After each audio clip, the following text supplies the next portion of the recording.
You ready, Carter? I'm set. Little dap. Where's BT Brockmore attends You're on his way. Nice. Damn it. Ooh, that was good. Did you have your weed today? Cap, yeah, baby. Have a good one tonight. Happy birthday. I'll be waiting like 3 weeks. We have Tinsley coming. He's here. Oh, yeah, let's go get our girl.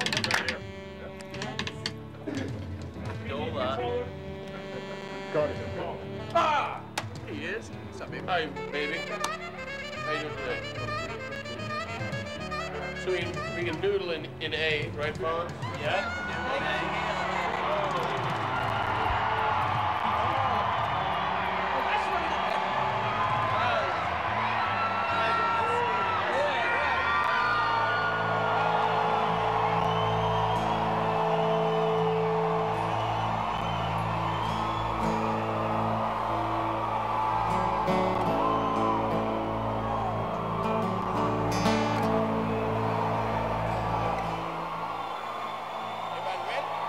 Ready? All right.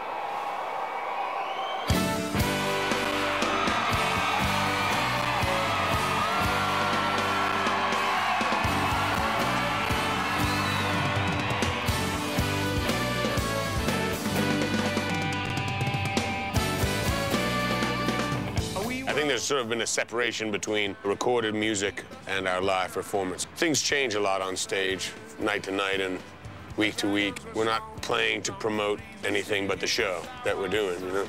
But the show's been, from the beginning, sort of been our center, the part that's kept us going. There's a freedom on the stage. I was talking to Jeff Coffin, who's the most recent addition. He was saying to me the other day that he's never been in a band that's so open. I like keeping it loose because it keeps it exciting for me.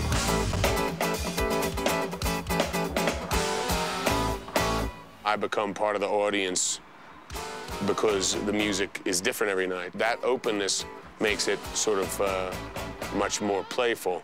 We get out there and we have first of all, we have fun with it, and we get out there and we make sure that what we're doing is gonna touch that audience in such a way that they're gonna leave and be like, holy, what was that?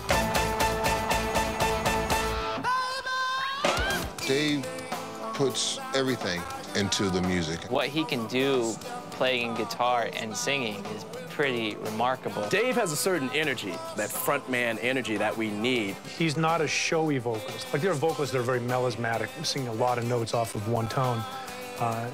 And Dave can move around like that because he's got really good control of his voice. Still to this day, just a magical, just beautiful voice that's unmatched by anybody. When he gets on stage, you know, that nervous energy is there, but I think we need that.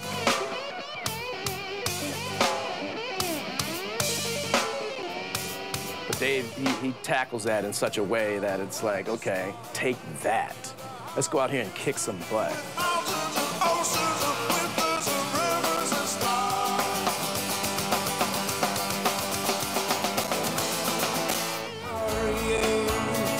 Boyd up there is a pretty remarkable violin player. He's also a remarkable stage presence. He's unique. There's something about, it comes across as pretty modern, but it's a really primitive way that he approaches that instrument, a really honest way. I just always worried that he's going to fall off the stage when BT starts a solo. He's got the dark sunglasses, and I don't know how he does it, but he gets right up to the edge, and he goes, and it's something very unique. I don't think there's another fiddle player on the planet that plays the way he does. If the band was kind of feeling a little drowsy and maybe we just needed something, let's give BT a solo. You can't help but just like,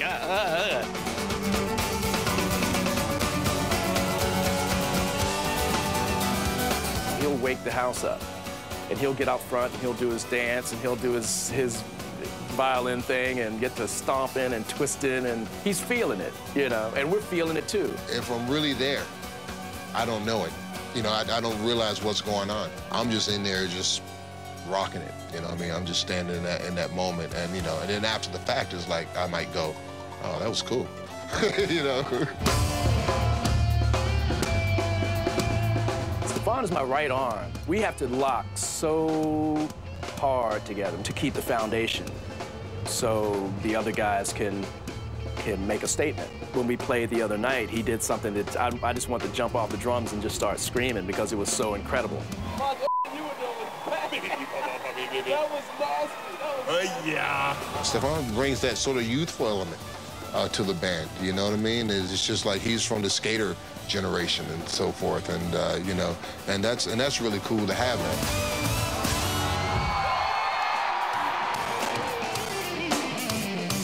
Having Tim back, Tim Reynolds on guitar, he's been playing on and off with us a lot, and I played with him for years, obviously.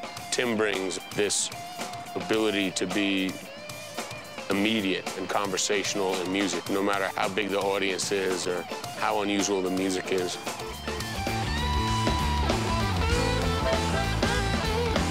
I can't believe sometimes I'm like in this band, I'm playing here with Tim Reynolds, who growing up was like, you know, this amazing virtuoso musician. That's Mr. Tim Reynolds on the guitar. Rashawn was always reluctant to solo. He's doing it more now. He's stepping out more, spreading his legs out a little bit, and blasting his trumpet. But at first, he just wanted to sort of fit in. When Leroy started having Rashawn come out, that he liked about Rashawn is he was just himself behind the horn. When Roy was injured, we brought another horn player, and Roy had, with Rashawn, had created this sort of section sound that we'd all started to really get excited about. That when Roy left, we said, well, the one thing we can keep that Roy had brought is this section sound. So that was really the motivation behind getting another sax player, was to maintain a sound that Roy had created.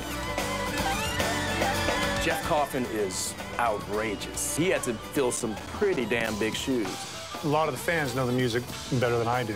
I've had to put in, even before the tour started, about a month and a half solid of only working on this stuff. He's had to learn a lot of music, and not only like lines, but the way the lines were played, the intensity.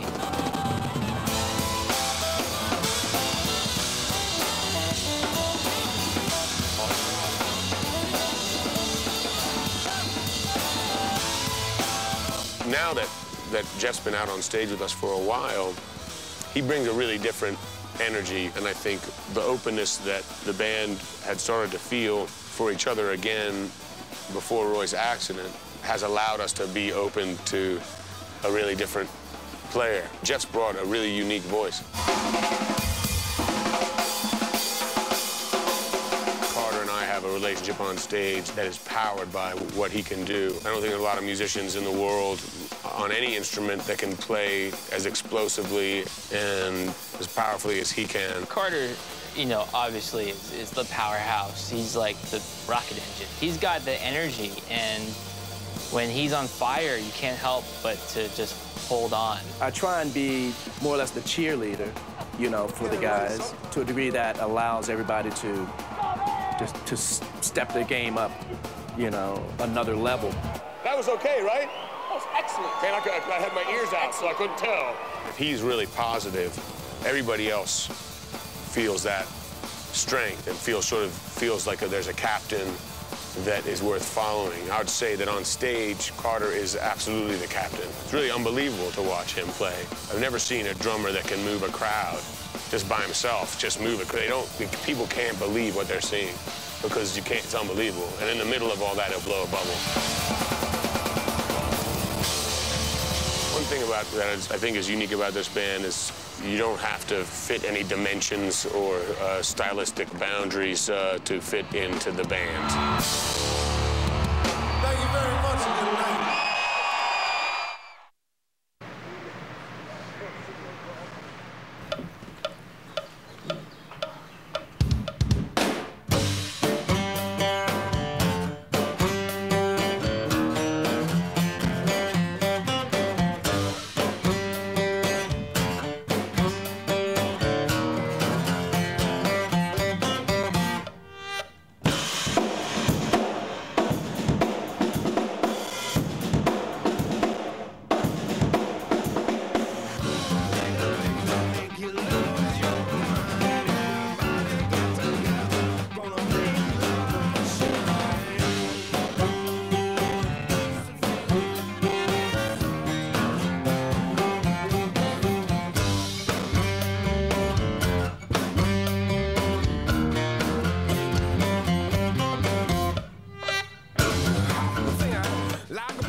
really dig this album. You know what I mean? It's, to us, it feels like an album, like one of the first albums we did, like Under the Table and Crash. It's that same kind of excitement.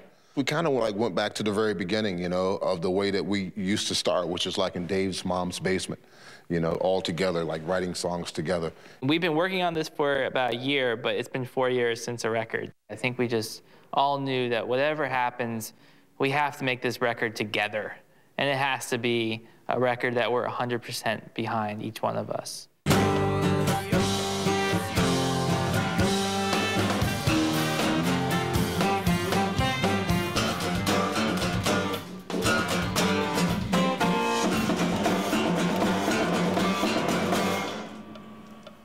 There's some great stuff in that, Carter. Shoot, yeah, Carter. Yeah, it felt good. Yeah, that was tight. Can we do it again? Is everybody cool for that? I know it's late, but I'm starting to feel a little taste here. I don't care. We brought in Rashawn and Jeff, who were with us playing trumpet and saxophone.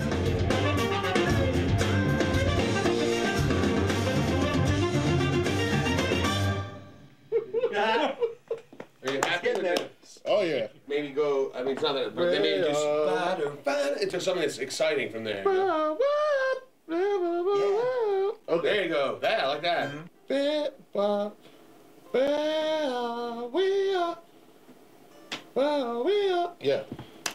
So, and I'll go.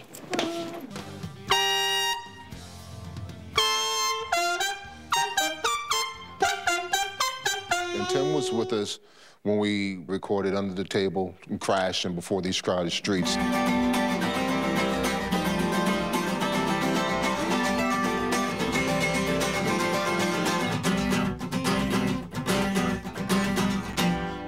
What we had at the beginning was we had this eagerness. We knew we had something that was like nothing else. Audiences were enjoying it, but man, we couldn't clean the toilets at a festival or South by Southwest, man. They'd be like, hell no, you can't come down here. But then, you know, then there was a few records where we kind of, you know, I think, like I say to Carter, we went a little bit of a holding pattern, you know, and that was faith. I think that was faith in what we were doing as well. Mm-hmm. But we just kind of lost connection with each other. You know, I think we all kind of bottomed out. We kind of came to a head at a point. But then, you know, good friendships and good management, we worked out. We got into a room together and sort of punched it out.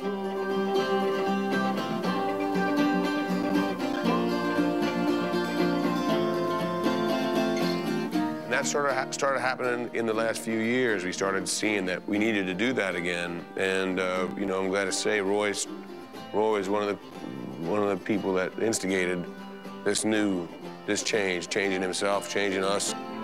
You know what I like, Dave? I hate to say this. I like the other part to end on, man. The part that comes, I don't know what you call it, right before that. What are you talking about there?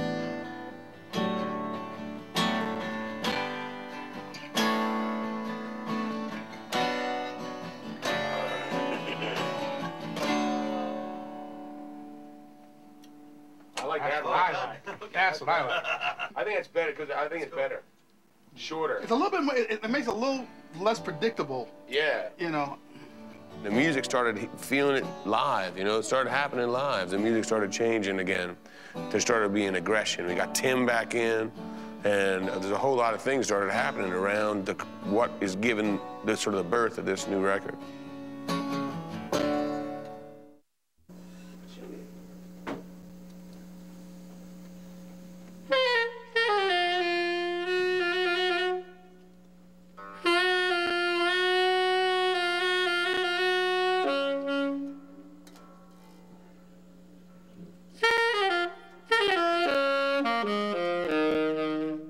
There's been a rebirth in a way, and Roy was there for the rebirth.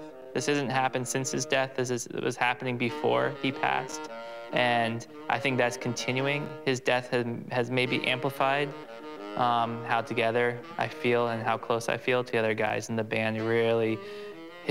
Roy's passing is